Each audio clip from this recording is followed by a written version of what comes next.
Madame Anniversaire.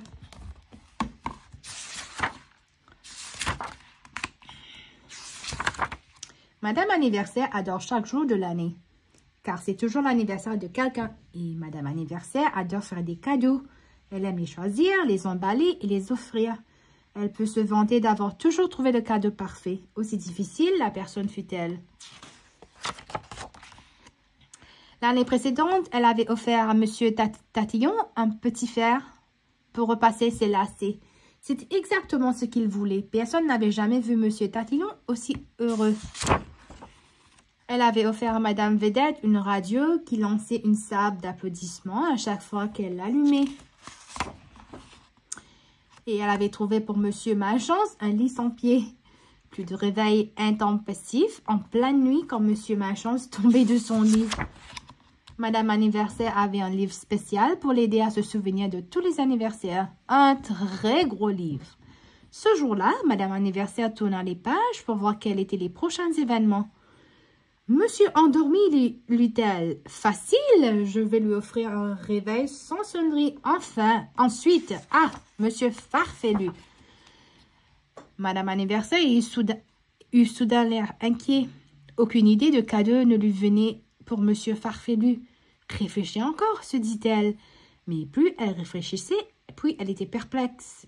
Tout à ce quoi elle pensait ne convenait pas. Le lendemain, elle eut du temps pour réfléchir, car c'était l'anniversaire de Madame en retard. Et évidemment, celle-ci était en retard. Quand elle finit par arriver, elle adora son cadeau. C'était un arrêt de bus. Plus besoin de courir après le bus, puisqu'elle avait son arrêt à elle. Cette nuit-là, Madame Anniversaire dormit à peine. L'anniversaire de Monsieur Farfelu approchait et elle ne savait toujours pas quoi lui offrir. Le lendemain, elle décida que le mieux était de lui rendre visite en espérant qu'il lui donnerait quelques idées. Monsieur Farfelu habitait dans une maison farfelue. Quand Madame Anniversaire sonna, il n'y eut pas de ding-dong et il n'y eut même pas de sonnerie. « Sais-tu quel bruit faisait sa sonnette? Oink, oink! Entrez, entrez, dit Monsieur Farfelu en ouvrant la porte et en se précipitant dehors. Monsieur Farfelu et Madame Anniversaire s'installèrent confortablement dans le jardin. Ils eurent une longue conversation qui n'avait aucun sens. Madame Anniversaire passa néanmoins un très bon moment.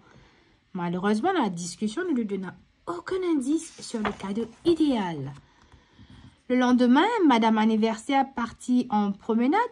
Qu'est-ce qui pourrait faire plaisir à Monsieur Farfelu, se demandait-elle en regardant les feuilles tomber. Elle dit bonjour à Monsieur Méli-Mélo qui passait par là. Bonsoir, répondit-il. Belle journée d'été, n'est-ce pas? Mais ce n'était pas l'été, commença Madame Anniversaire. Elle eut alors une idée. J'ai trouvé! Merci, Monsieur Méli-Mélo, s'écria-t-elle en courant faire ses préparatifs.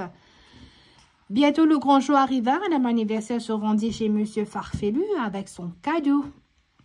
Monsieur Farfelu avait entendu la sonnerie. Oink, oink! Mais il s'obstinait à ouvrir la mauvaise porte. Il avait ouvert celle du garde-manger, du placard, du frigo, avant de finalement ouvrir la porte d'entrée. « Au revoir, dit Monsieur Farfelu pour l'accueillir. Vous m'avez apporté un cadeau, observa-t-il. Ce doit être... Mais avant que Monsieur Farfelu ait pu ajouter un mot, Madame Anniversaire s'écria « Joyeux Noël !» et lui donna un cadeau emballé dans du papier de Noël. Monsieur Farfelu, très surpris, prit le cadeau. « J'allais justement dire que c'était Noël, s'écria-t-il.